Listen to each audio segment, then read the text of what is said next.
APHRC is at the 12th Africa Evidence Summit, and we're excited to be here to partner and to convene scholars in the evidence space on the African continent.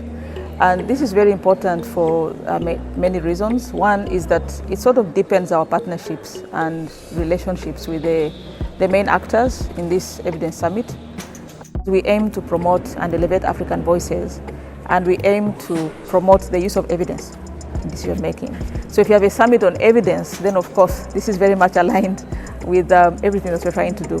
So we're very excited to be here.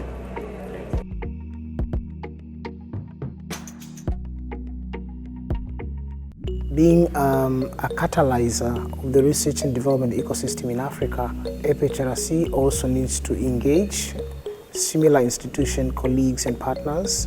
So Africa Evidence Summit offers that opportunity where APHRC can not only engage but also showcase what is it that APHRC does. And I think we've succeeded very well in terms of showcasing our work.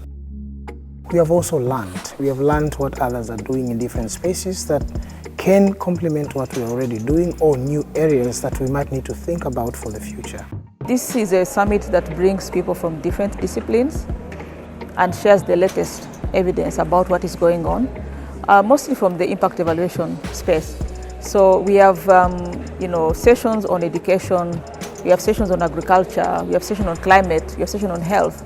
So it's good that health people come and they meet people in agriculture, and agriculture people come and meet people in health, because ultimately, really, the world will change when different people from different disciplines come together.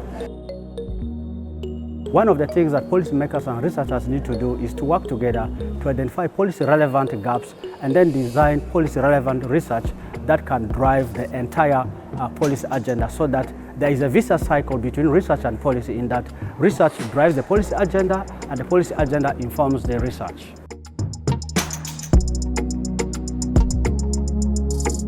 We have some policymakers, that have been part of the different projects which are being presented, but also which are part of the, convening and the hosting, and having them in the same room with researchers is important. Not just from the connections they make, but also from their own understanding about what is in the pipeline when it comes to evidence. We have had an opportunity to also do a soft launch of our Africa Research Connect, which really is a platform, a web-based platform, where it showcases what is it that Africans are doing, African researchers and scientists are doing. It really brings them to life, because before this portal, we have so many African research scientists and scholars who are not seen, whose work are not seen, even the institutions are not seen.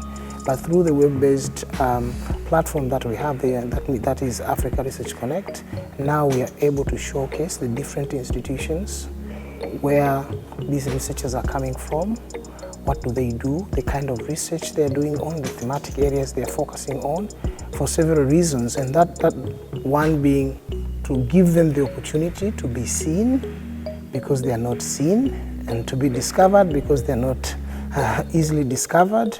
Secondly, to also create opportunity interacting within the continent.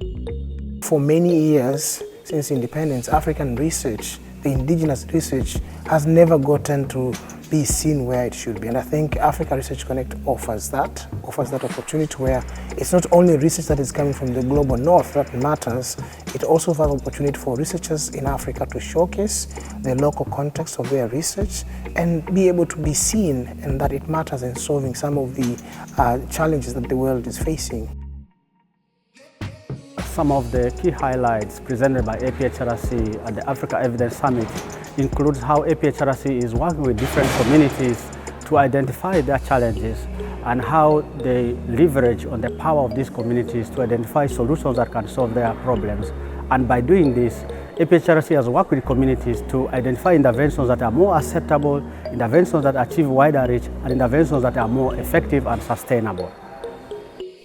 I think my main key takeaways from coming here is that, one, there are a lot of, at least for me, it gave me the exposure that there are a lot of impact that is happening in Tanzania and in Africa as well. Because I think, at least for me, is that I always think that they're just problems and nothing is being done to solve them. People are struggling.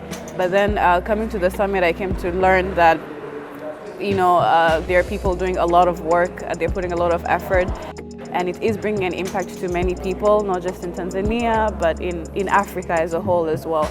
I connected with different people in Africa especially, because at least for me, I've always wanted to look up to African role models. And so it's nice to see that there's Africa-based research and studies so that us young students can look up to them as well. I think the African Evidence Summit has been an incredible platform. For me in particular, I've learned a lot of things about evidence-informed decision making. I have also met some great, intelligent, smart people. I've learned a lot from their expertise. And I think I'm going to leverage the networks that I've built and the knowledge that I've learned to actually advance my journey as an impact evaluation professional.